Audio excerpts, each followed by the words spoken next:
Bismillahirrahmanirrahim. Assalamualaikum warahmatullahi wabarakatuh. Sekarang kita akan membahas proteksi radiasi di pertemuan kita yang ke-6 ini.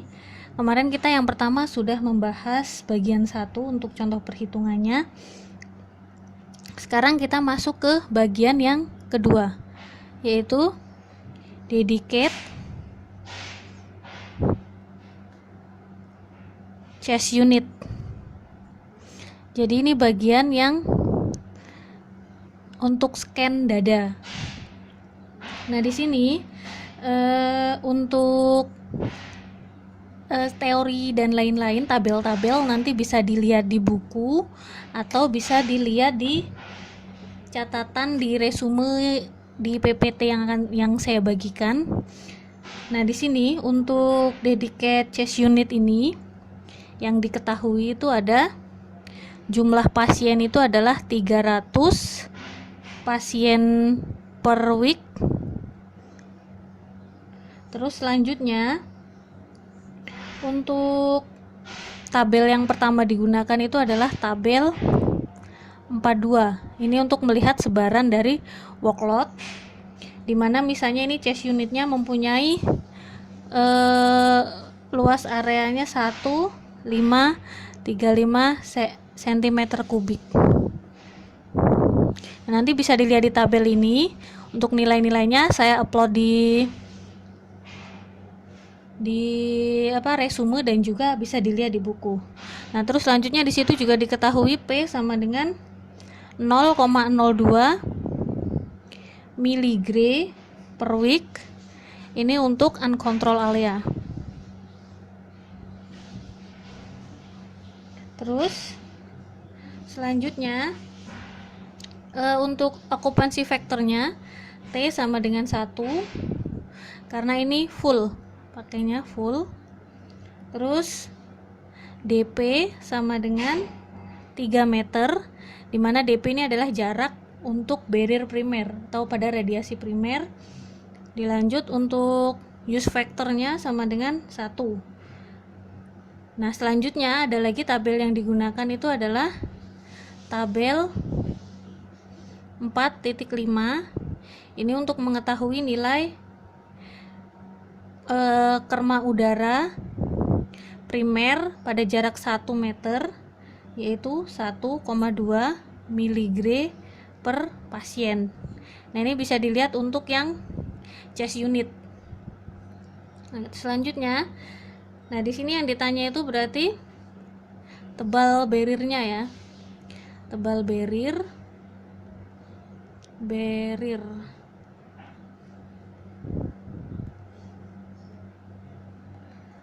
Nah, untuk si chest unit ini di sini berarti nanti akan ada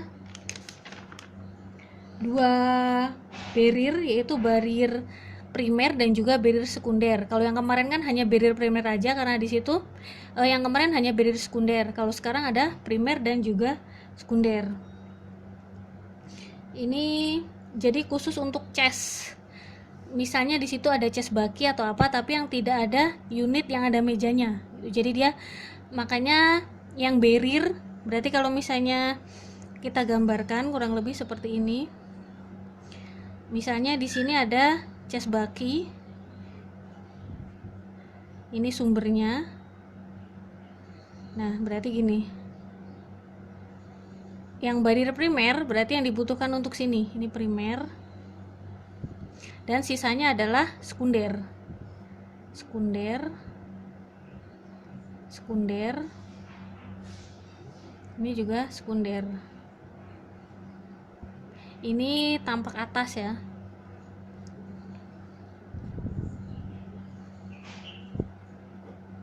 Terus selanjutnya berarti yang harus kita cari pertama adalah si barrier primernya. Nah, di sini untuk barrier primer yang A kita cari adalah untuk shielding barrier primernya.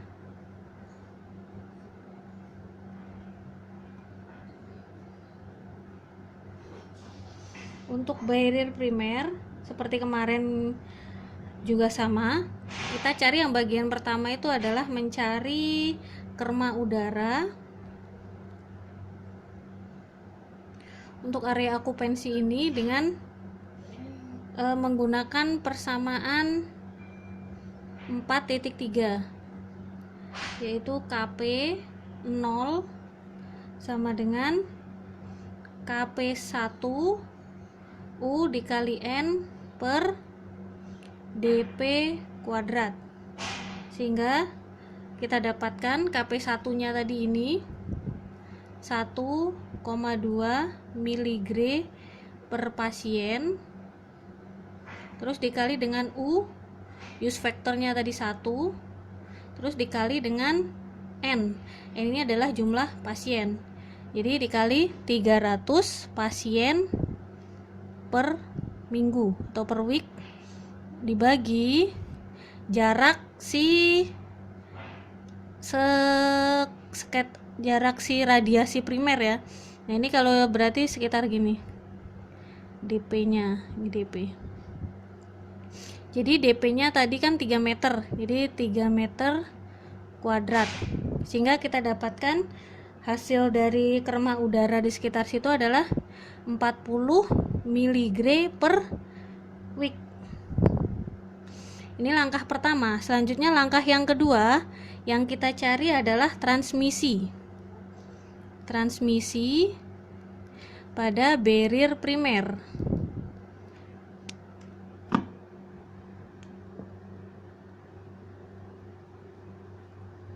Nah, untuk transmisi ini kita gunakan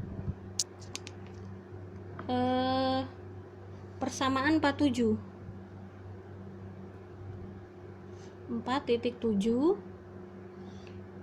yaitu BP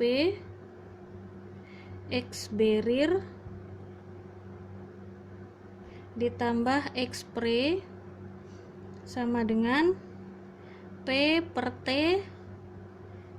dikali dP kuadrat per KP1 dikali UN. Nah ini seperti kita tahu, kalau KP0 itu kan sama dengan KP1 UN per dP kuadrat. Nah ini kan sama ini, tinggal dibalik ya. Jadi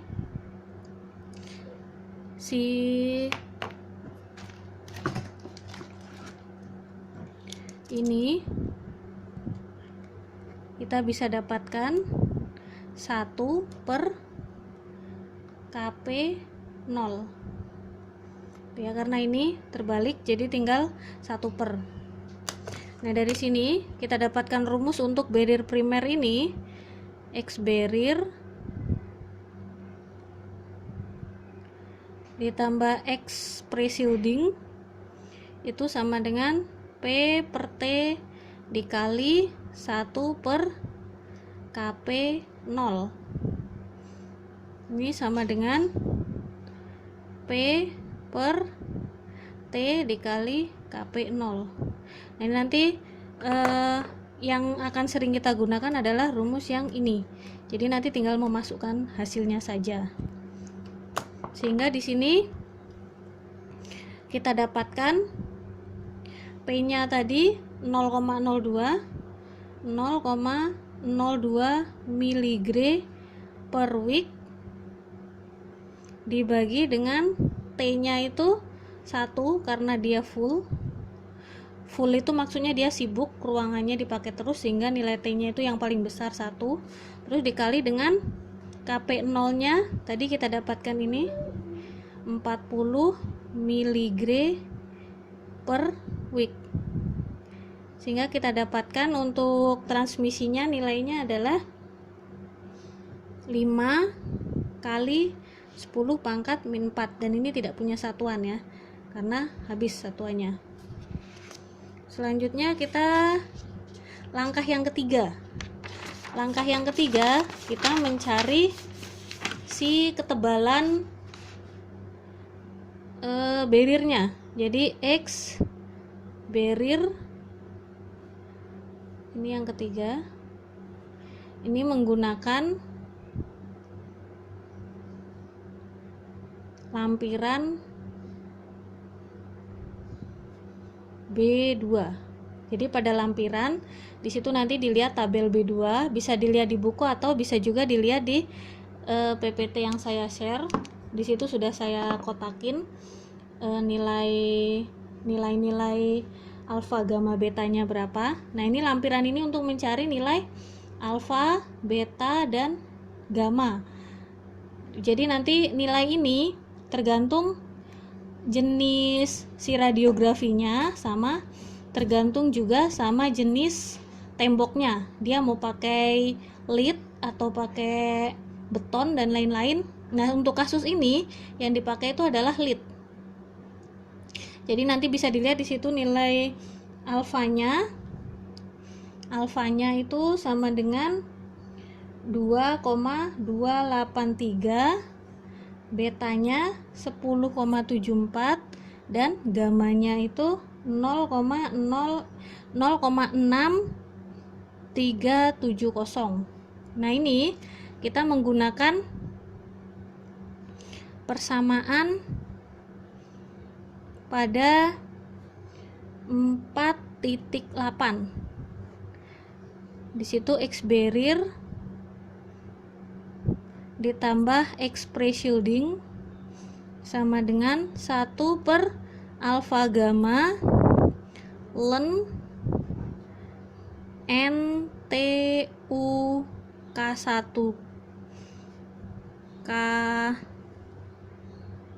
KP primer ya, KP1 per P dikali DP kuadrat, ini pangkat gamma, ditambah beta per alfa dibagi 1 ditambah beta per alfa. Nah, di sini seperti kita ketahui, kalau si tadi B primer itu sama dengan PT P per T dikali DP kuadrat per KP1 UN. Nah, ini sama ini kan bentuknya terbalik nih. Ini sama ini bentuknya terbalik, maka dari situ bisa kita rubah menjadi BP pangkat atau 1 per BP pangkat gamma menjadi BP pangkat minus gamma. Nah, sehingga di sini kita dapatkan persamaan yang baru, 1 per alfa dikali gamma ln BP pangkat minus gamma ditambah beta per alfa per 1 ditambah beta per alfa. Nah, di sini kita masukkan nilai-nilainya. 1 per alfanya tadi 2,283 dikali gamanya 0,6370. Selanjutnya dilenkan. BP-nya tadi nilainya 5 kali 10 pangkat min 4. 5 kali 10 pangkat min 4 dipangkatkan dengan minus gamma 0,6370 ditambah beta per alfa 10,74 dibagi 2,283, selanjutnya dibagi 1 ditambah 10,74 dibagi 2,283. Nah, dari sini kita dapatkan hasilnya, lebar si leadnya itu harusnya adalah 2,2 mm. Ini lead.